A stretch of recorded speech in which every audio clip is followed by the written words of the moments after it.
Hello friend, welcome to our YouTube channel. और आप देख रहे हैं सीजीपीएससी एसीएफ की वीडियो सीरीज, जिसमें हमने लास्ट वीडियो में पेपर 2 टेक्नोलॉजी की जो अंतरिक्ष कार्यक्रम का सिलेबस है उसको सिलेबस को कंप्लीट कर लिया था। आज हम बात करेंगे बहुविकल्पी प्रश्नों के बारे में, कैसे कैसे क्वेश्चन एग्जाम में आते हैं और कौन से क्वेश्चन एग्जाम में आ चुके हैं पहले, उसके बारे में विस्तार से चर्चा करेंगे। मैं हूं आपका दोस्त केशव और आप देख रहे हैं अनरिवेलिंग विजडम।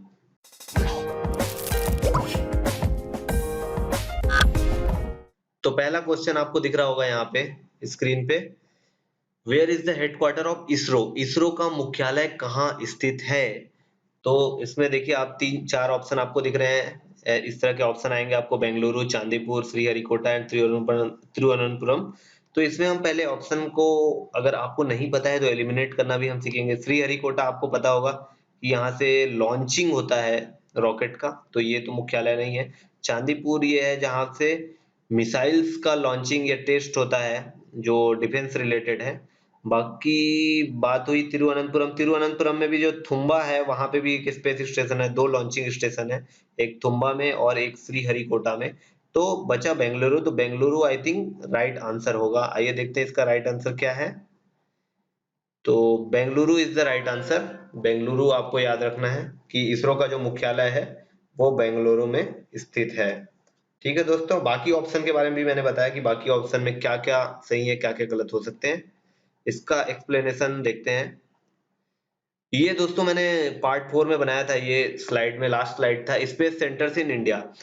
इसमें मैंने पूरा जियोग्राफिकली इंडिया में कहाँ-कहाँ पे इंपॉर्टेंट स्पेस सेंटर हैं और कहाँ-कहाँ पे तकनीकी संस्थान है या डेवलपमेंट सेंटर है, कहाँ-कहाँ पे रॉकेट बनता है, कहाँ-कहाँ पे पढ़ाई होती है इससे रिलेटेड, ये सब के बारे में डिटेल है। तो इसमें आप देख सकते हैं बेंगलुरु में स्पेस कमीशन है, डिपार्टमेंट ऑफ साइंस है, इसरो का हेडक्वार्टर है। ये क्वेश्चन पूछा गया था। इसके अलावा एक क्वेश्चन पहले भी पूछा जा चुका है एग्जाम में, Indian institute of space science and technology, IIST, जो कि अंतरिक्ष अनुसंधान का एशिया का पहला एक ऐसा संस्थान है जो कि भारत में है, तिरुवनंतपुरम में, Indian institute of space science and technology. ये भी क्वेश्चन पहले आ चुका है।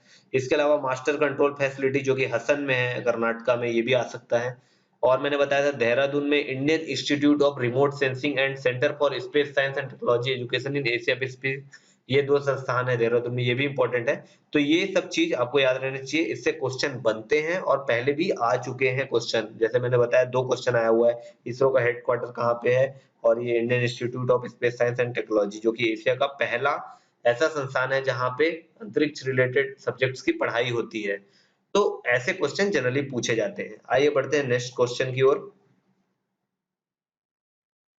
Which of the following is not true about the Indian space research? भारतीय अंतरिक्ष अनुसंधान के बारे में क्या सत्य नहीं है, इसके बारे में हम थोड़ा देखते हैं। ठीक है दोस्तों, तो इसमें पहला है कि पहला प्रक्षेपित प्रक्षेपित उपग्रह आर्यभट्ट है। First satellite launch in India was Aryabhata, ये करेक्ट है, 1975 में हुआ था, तो ये आंसर तो नहीं होगा। Greatest scientist doctor Vikram Sarabhai is known as the father of Indian space research. Vikram Sarabhai को भारतीय अंतरिक्ष अनुसंधान का जनक कहा जाता है, ये भी हमने पढ़ा था, ये भी करेक्ट है। इसरो वाज सेटअप इन 1962, ये हमको क्लियर नहीं है कि क्या है। उसके बाद है इसरो, सॉरी यहाँ पे गलती से लिखा गया है, ISRO reports to department of space, ISRO अंतरिक्ष विभाग के अंतर्गत आता है, ये बात भी सही है। तो आंसर होगा इसरो की स्थापना 1962 में हुई थी। ठीक है दोस्तों, देखते हैं। हाँ, तो आंसर यही है, इसरो वाज सेटअप इन 1962, इसरो की स्थापना 1962 में हुई थी। चूंकि ये कथन गलत है, इसलिए मैंने यहाँ पे क्रॉस का सिंबल लगाया हुआ है। ये कथन गलत है और क्वेश्चन में यही पूछा गया था कि कौन सा कथन गलत है, सत्य नहीं है, इसलिए ये इसरो वाज सेटअप इन 1962 ये करेक्ट आंसर हुआ। इसका एक्सप्लेनेशन विस्तार में थोड़ा इसको देख लेते हैं। तो दोस्तों ये मैंने बात की founding father of space programme Vikram Sarabhai. तो जवाहरलाल नेहरू जब प्रधानमंत्री थे उस समय इनकोस्पार जो एस्टेब्लिशमेंट थी, राष्ट्रीय समिति एक बनी थी अंतरिक्ष अनुसंधान के लिए 1962, जो बाद में जाके इसरो बन जाती है, उसके बारे में। तो जो भारतीय राष्ट्रीय समिति थी अंतरिक्ष अनुसंधान के लिए, उसका गठन या स्थापना 1962 में हुआ था। इसरो का स्थापना 1969 में हुआ था, ये आगे देखेंगे। Beginning of Indian space programme 1963 में स्पेस प्रोग्राम की स्टार्ट हुआ। उसके बाद एक स्पेस स्टेशन या लॉन्चिंग स्टेशन बनाया गया, Thumba equatorial rocket launching station. टल्स इसको बोलते हैं, जो कि केरला में है, to study the upper atmospheric region के लिए पहला साउंडिंग रॉकेट उस समय 1967 में टल से भेजा गया। दोस्तों आप ये याद रखिए कि 2 ही लॉन्चिंग स्टेशन है इंडिया में, एक तो ये टल्स हो गया जो 1963 के टाइम में बनाया गया था, और दूसरा है श्रीहरिकोटा जो 1972 में बनाया गया था, जिसमें सतीश धवन स्पेस सेंटर नाम है उसका, श्रीहरिकोटा। ठीक है, तो इसके बाद इसरो बनाया गया जो इनकोस्पार था, national committee for space research था 1962 में, जो जवाहरलाल नेहरू ने बनाया था विक्रम साराभाई के आह्वान से या रिकमेंडेशन से।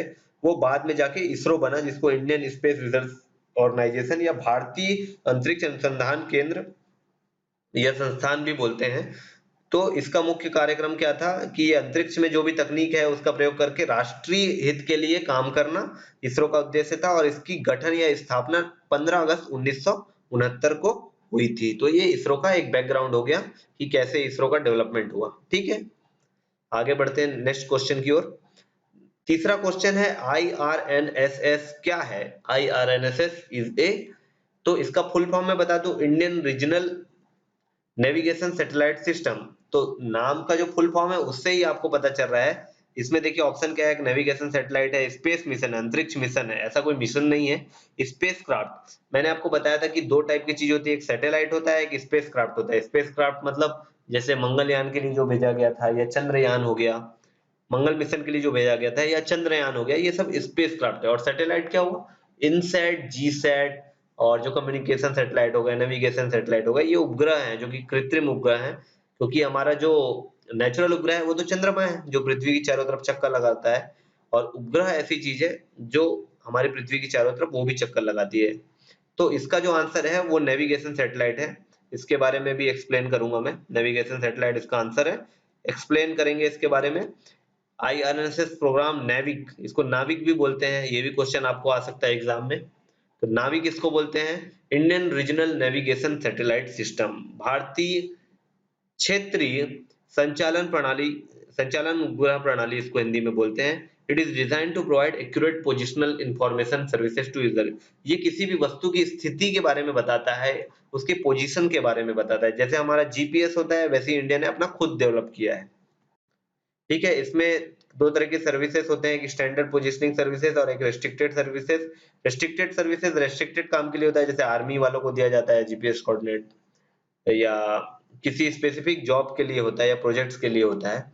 तो इस तरह के 8 सैटेलाइट लॉन्च किए गए थे। IRNSS 1 है जिसकी शुरुआत जुलाई 2013 में हुई थी, और 2018 में इसका last satellite IRNSS 1I launch किया गया था। और इसको किस रॉकेट के माध्यम से लॉन्च किया गया था? इसको PSLV रॉकेट के माध्यम से लॉन्च किया गया था, उसके हेल्प से लॉन्च किया गया था इन 8 सैटेलाइट को। इसमें जो 1H है वो अनसक्सेसफुल हो गया था, बाकी सभी सैटेलाइट सक्सेसफुल प्लेस हो गए थे पृथ्वी की कक्षा में।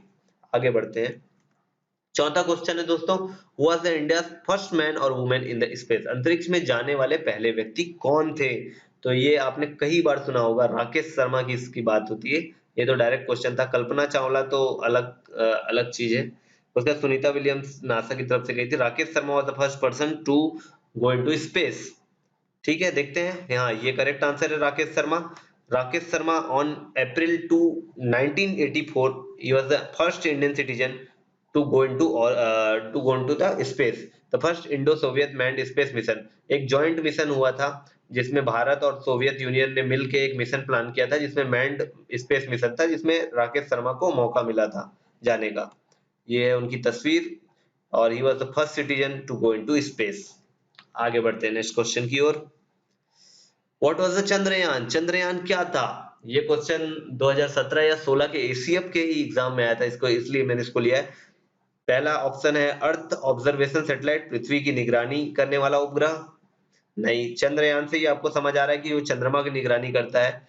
ठीक है, दूसरा लूनार प्रोब, लूनार प्रोब के बारे में उतना आइडिया नहीं है। तीसरा देखते हैं navigation satellite, navigation satellite already हमने बात की, IRNSS वो है नेविगेशन सैटेलाइट। चौथा है भूस्थितिकी उपग्रह। ठीक है दोस्तों, मैंने आपको बताया कि सैटेलाइट और स्पेसक्राफ्ट दोनों अलग अलग चीजें होती है। तो ये जो चंद्रयान 1 है वो सैटेलाइट तो नहीं है, तो इसमें तो आप देख लीजिए ये दोनों ऑप्शन तो कैंसिल हो गए। फिर ये भी ऑप्शन कैंसिल हो गया, ये भी सैटेलाइट है। इसके अलावा जो बचा वो प्रोब है, लूनार प्रोब। और मैंने आपको पहले बताया हुआ है कि लूनार मतलब चंद्रमा से रिलेटेड है। लूनार के चारों तरफ की कक्षा को, चंद्रमा की चारों ओर की कक्षा जो होती है उसको हम लूनार ऑर्बिट बोलते हैं। प्रोब मतलब किसी की जांच करने वाला, तो चंद्रमा की सतह का अध्ययन करने वाला या चंद्रमा का जांच करने वाला जो स्पेसक्राफ्ट था उसको चंद्रयान 1 कहा गया।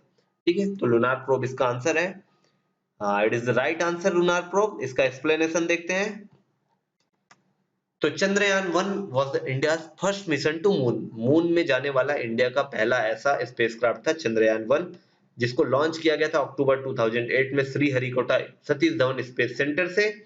Chandrayaan was the first Indian lunar probe. ये देखिए आपको आंसर मिल गया उसका। लूनार प्रोब है चंद्रयान 1 और इसको लॉन्च किया गया था पीएसएलवी एक्सएल रॉकेट से। एक्सएल एक वेरिएंट है पीएसएलवी का।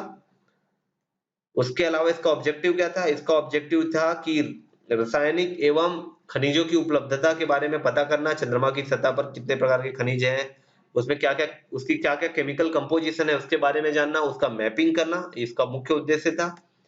इसके अलावा मिशन में एक ऑर्बिटर था और एक इम्पैक्टर था। ठीक है?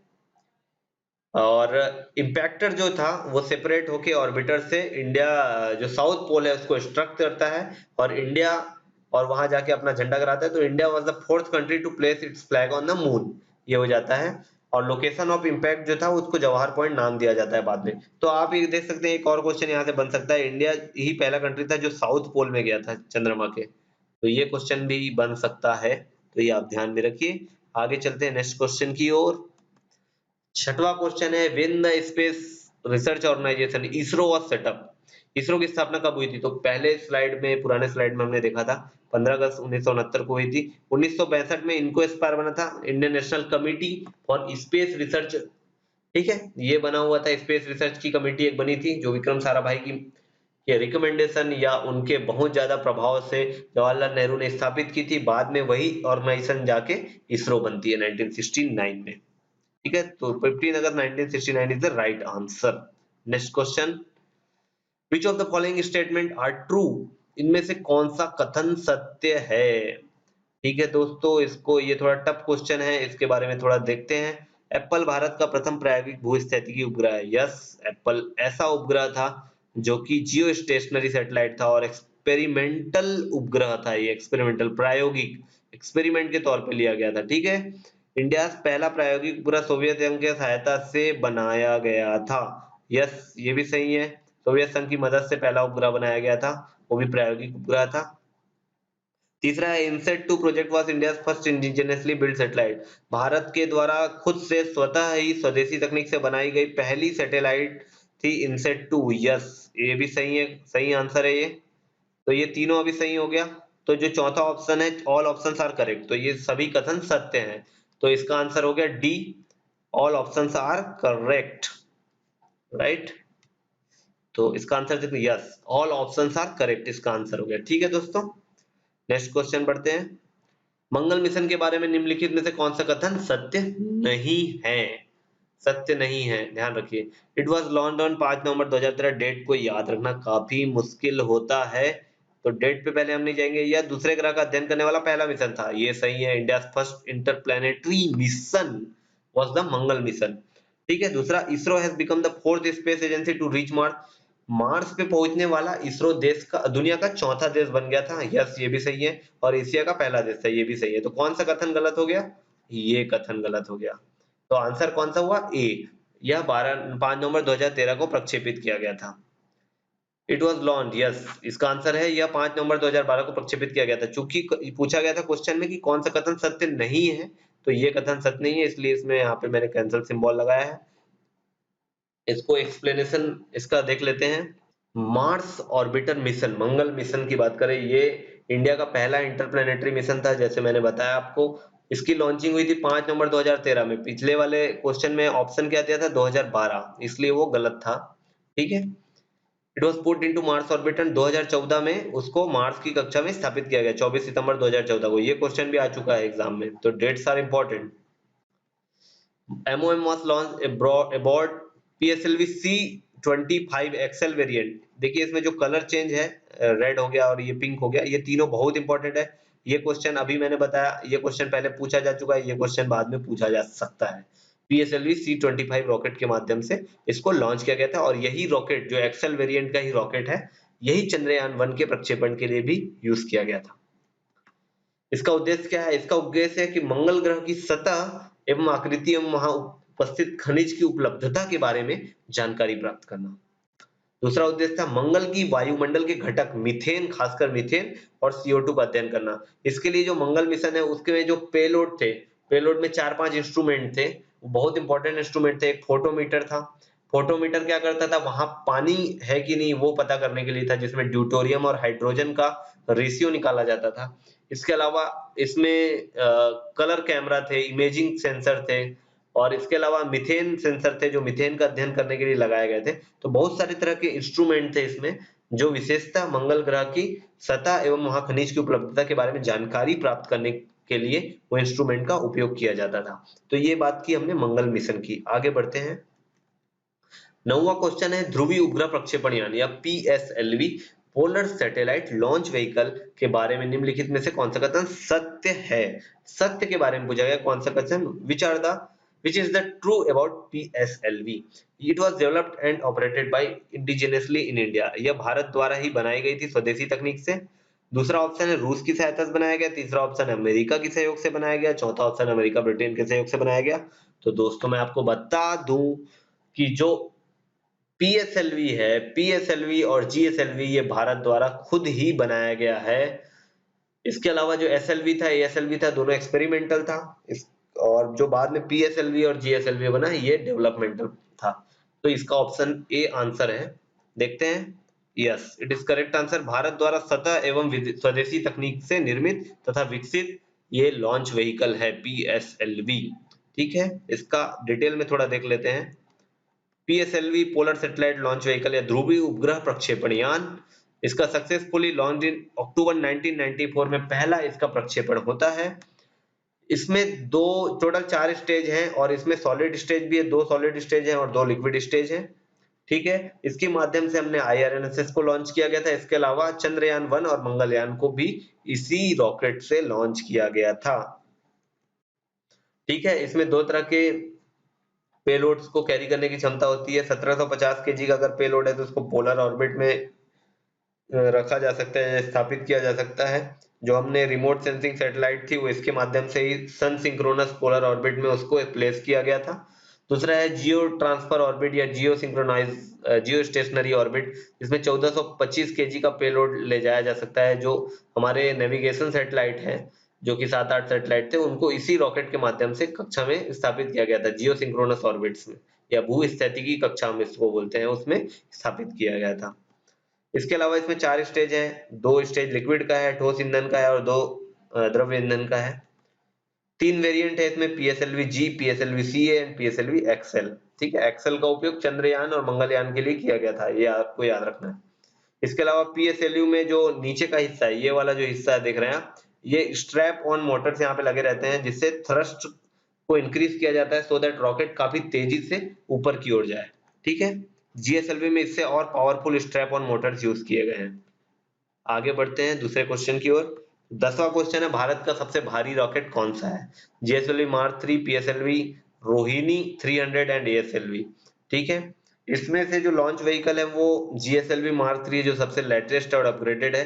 PSLV 1994 में लॉन्च किया था पहली बार। ASLV 1987 के आसपास लॉन्च किया था, ये एक्सपेरिमेंटल था।